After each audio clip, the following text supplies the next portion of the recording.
वो भाई असेंबली में किसने खड़े होकर, मीडिया में किसने खड़े होकर, या इस्लामाबाद में किसने खड़े होकर, ब्यूरोक्रेसी में किसने खड़े होकर BLA जिंदाबाद के नारे मारे? कौन सा जंग में जाकर सरफराज भुट्टी शहीद होगा, या सरफराज भुट्टी का भाई शहीद होगा, या सरफराज भुट्टी का बाप शहीद होगा? कौन सा BLA की जंग लड़ रहा है? वो कौन सा पाकिस्तान की जंग लड़ रहा है? पाकिस्तान की जंग लड़े ना, बॉर्डर पे खड़ा करे अपने भाई को, कर दे इस मुल्क के लिए शहीद। क्या गया सरफराज भुट्टी का? यही भुट्टी कबाइल के दूसरे लोग मारे गए, लेकिन मजाल है कि इसके अपने खून के रिश्ते, भाई या बाप, इनमें से कोई शहीद हुआ हो। ये शरीफुल नफ्स तो इंसान है नहीं, गैरत तो इनके अंदर टके की नहीं है, इज्जत से इनका ताल्लुक ही नहीं है। ये सारी फैमिलीज बाहर, अनवर काकड़ की, सरफराज भुट्टी की, बच्चे बाहर, क्या फर्क पड़ता है? मेरा मुल्क, मेरा पाकिस्तान आज इस हाल पे पहुंचा है, उसके जिम्मेदार सरफराज भुट्टी, अनवर काकड़ है। आज तू पाकिस्तान के नारे मारता है, अपने मफाद के लिए मारता है ना, हुब्बुल वतनी के पीछे छुपता है ना तू। इस बलूचिस्तान से कितनी लाशें पंजाब रवाना हो चुकी हैं, कितनी पंजाब जा चुकी हैं, कितने पंजाब की औरतें बेवा हो चुकी हैं। जिम्मेदार ये कातल सरफराज भुट्टी शमूल अनवर काकड़ है। कंफ्यूज करके रखा हुआ है लोगों को, और कहते हैं कि लोग कंफ्यूज। तो तेरा अब्बा भी तो एक टाइम दहशतगर्द था, तो तू भी तो एक दहशतगर्द की औलाद है, तो कोई फर्क नहीं पड़ता। गालियां पड़ती हैं तो पड़े, बेइज्जत होता है तो हो, लेकिन पैसा आना चाहिए। जंगी आदमखोर और सरफराज भुट्टी की एक क्लिप मेरे नज़र से गुजरी, जिसमें वो कहता है कि असेंबली से लेके, इस्लामाबाद से लेके, मीडिया से लेके, ब्यूरोक्रेसी से लेके, यानी कि हर जगह उसे वो वॉइसेस नज़र आती हैं कि जो उसे लगता है लेजिटिमेट करती हैं, रेशनलाइज करती हैं उन आवाज़ों को जो BLA के लिए उठाई जाती हैं। और भाई असेंबली में किसने खड़े होकर, मीडिया में किसने खड़े होकर, या इस्लामाबाद में किसने खड़े होकर, ब्यूरोक्रेसी में किसने खड़े होकर BLA जिंदाबाद के नारे मारे? यार सीधी बात ये है, सरफराज भुट्टी का मकसद ये है कि तुम जंग की बात करो, तुम लड़ाई की बात करो, तुम कत्ल व गारत की बात करो, तुम मार धाड़ की बात करो, तो तुम पाकिस्तान की बात कर रहे हो। और अगर तुम नरम गोशी की बात कर रहे हो, तुम मसले को हल करने की बात कर रहे हो, तुम सल्यूशन की बात कर रहे हो, तुम अमन की बात कर रहे हो, तुम बलूचिस्तान की तरक्की की बात कर रहे हो, तुम पाकिस्तान की तरक्की की बात कर रहे हो, तुम बच्चों को यतीम होने से बचाना चाहते हो, माओं के गोद उजाड़ने से बचाना चाहते हो, औरतों को अपना बेवा होने से बचाना चाहते हो, तो इसका मतलब है तुम BLA की आवाज़ हो। ये एक लाइन उन्होंने बना के रखी और कंफ्यूज करके रखा हुआ है लोगों को, और कहते हैं कि लोग कंफ्यूज। सबसे बड़े तो दहशतगर्द ये, फिर कहते हैं कि दहशतगर्दों से बात नहीं होनी चाहिए। चलें ठीक है, एक एग्जाम्पल के तौर पे नहीं करनी चाहिए, मान ली तेरी बात, तो तेरा अब्बा भी तो एक टाइम दहशतगर्द था, उठा के गोली से मार देना चाहिए था ना, क्यों बात की? तो तू भी तो एक दहशतगर्द की औलाद है। आज तू पाकिस्तान के नारे मारता है, अपने मफाद के लिए मारता है ना, हुब्बुल वतनी के पीछे छुपता है ना तू। ये कोशिशें की जाती है, मैं पहले भी बता चुका हूँ। अब पाकिस्तान को, पाकिस्तान की आवाम को, ब्यूरोक्रेसी को, सियासतदानों को, इस्टेब्लिशमेंट को इस बात से निकलना होगा कि जो एक फ्लैग अपने कोट पे लगाए, या वो एक गाड़ी पे अपना झंडा लगाए, या पाकिस्तान जिंदाबाद के नारे मारे, यानी कि वो जिसने डिक्लेयर कर दिया, सर्टिफिकेट अपना दे दिया कि मैं पाकिस्तानी हूँ, तो वही पाकिस्तानी, इसके अलावा कोई पाकिस्तानी नहीं हो सकता।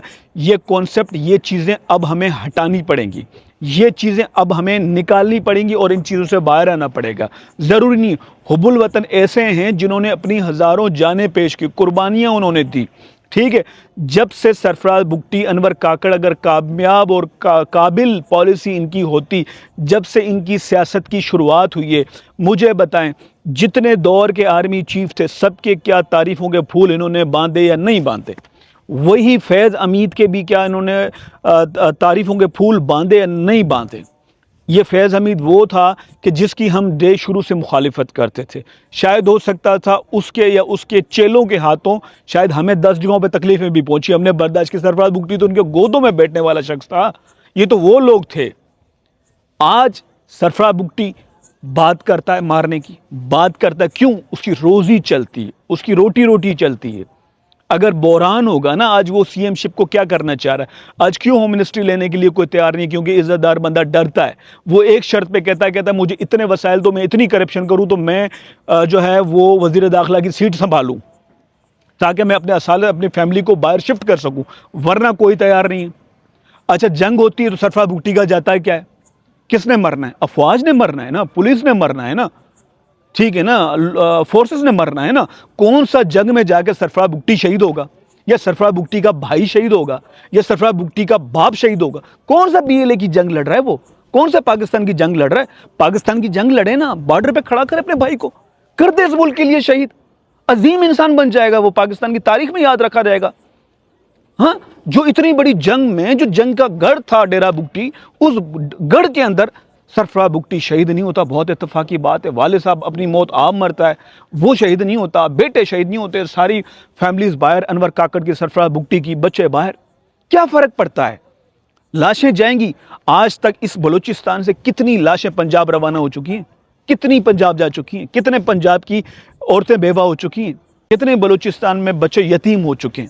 کیا گیا سرفراز بگٹی کا؟ یہی بگٹی قبائل کے دوسرے لوگ مارے گئے, لیکن مجال ہے کہ اس کے اپنے خون کے رشتے, بھائی یا باپ, ان میں سے کوئی شہید ہوا ہو. افضل ہے شہید ہو. ہم تو کہتے ہیں نا, کیوں یہ ان چیزوں کو نہیں کرتے اور ہمیشہ یہ جنگ کی بات کرتے ہیں. دیکھیں, میں پہلے بھی کر چکا ہوں, میں پہلے بھی بتا چکا ہوں, جنگ ہوگی, افراتفری ہوگی, بجٹ زیادہ ہوگا, پوچھ کوچھ, حساب کتاب کچھ نہیں ہوگا. آپ نے جیسے مرضی, جو مرضی کرنا ہے آپ کرتے رہیں. ان کی دکان چلے گی, کوئی پوچھنے والا ہوگا نہیں. یہ شریف النفس تو انسان ہے نہیں, غیرت تو ان کے اندر ٹکے کی نہیں ہے, عزت سے ان کا تعلق ہی نہیں ہے. یہ کہتے ہیں او بھائی عزت جائے بھاڑ میں, یہ بیکار کی چیز ہے. عزت فالتو کی چیز ہے. ان کو پیسہ آنا چاہیے, چاہے کسی بھی طرح سے آئے. چاہے وہ سی ایم شپ کی سیٹ کو اتنا گندا کر دو, اتنا گندا کر دو کہ کل کو کوئی لینے والا نہ ہو. اتنی جنگ چلی جائے. ہر گھر سے جب لاشیں اٹھیں گی, ہر خاندان سے, ظاہر سی بات ہے سی ایم بھی بلوچستان سے بننا ہے. اگر بلوچستان کے ہر فرد سے, سیاستدان, بیوروکریسی کے ہر خاندان کے ہر فرد سے اگر لاش چلی جاتی ہے تو اس کے لیے شاید یہ سی ایم شپ سنبھالنا مشکل ہوگا. لیکن سرفراز بگٹی کے لیے یہی تو بہترین موقع ہے تاکہ اس کو سنبھال سکے, اس کو چلا سکے. اس کو کوئی فرق نہیں پڑتا, گالیاں پڑتی ہیں تو پڑیں, بے عزت ہوتا ہے تو ہو, لیکن پیسہ آنا چاہیے. بات کرتا ہے میں انویسٹمنٹ لاؤں گا, تو کیا انویسٹمنٹ لائے گا؟ تو اپنے علاقے, آبا علاقے ڈیرہ بگٹی بیکڑ میں بھی جاتا ہے تو وہ بائے ہیلی کاپٹر جاتا ہے, اپنے جہاز میں جاتا ہے. تو باقی تیرا علاقہ ہے سوئی, ڈیرہ بگٹی کی گلیوں میں تو گھوم کے دکھا. ہاں, تو بلوچستان کے کوئٹہ کے اور شاہراہوں پہ تو گھوم کے دکھا. تو کر کے تو دکھا نا. ایکٹنگ کرتا ہے. جس دن حملہ ہوتا ہے اتنا بڑا 31 جنوری کا, اور تم کھڑے ہو کے جو ہے وہ اپنے سی ایم ہاؤس کے باہر ٹیل کے 2-4 سیلفیاں بنا کے اپنے آپ کو ماہر سمجھتے ہو, وہ بھی ایک بہت بڑے پروٹوکول میں. اور کس حیثیت سے تیرا بھائی جو ہے وہ ویپن لے کے چلتا ہے؟ کیا وہ لا فورسز انفورسمنٹ کا بندہ ہے؟ وہ کس حیثیت سے چلیں؟ وہ لائسنس ہوگا, اپنا ویپن لے کے چل سکتے ہیں. لیکن یہ 2 نمبریاں لاشیں, میرا ملک, میرا پاکستان آج اس حال پہ پہنچا ہے, اس کے ذمہ دار سرفراز بگٹی انور کاکڑ ہے. اور میں ایک بات بتا دوں, توجہ کی ضرورت ہے, غور و فکر کی ضرورت ہے, ہر بلوچ کو, سندھی کو, پنجابی کو, پشتون کو, سب کو. کیا آیا ان کی پالیسی سے عوام میں محبت بڑھ رہی ہے, اتفاق بڑھ رہا ہے؟ کیا روزگار بہتر ہو رہی ہے, حالات بہتر ہو رہے ہیں؟ کیا عوام اپنے ریاست کے قریب تر ہوتا جا رہا ہے یا دور تر ہوتی جا رہی ہے؟ دور تر ہوتی جا رہی ہے. اس کے ذمہ دار یہ قاتل سرفراز بگٹی بشمول انور کاکڑ ہیں. السلام علیکم.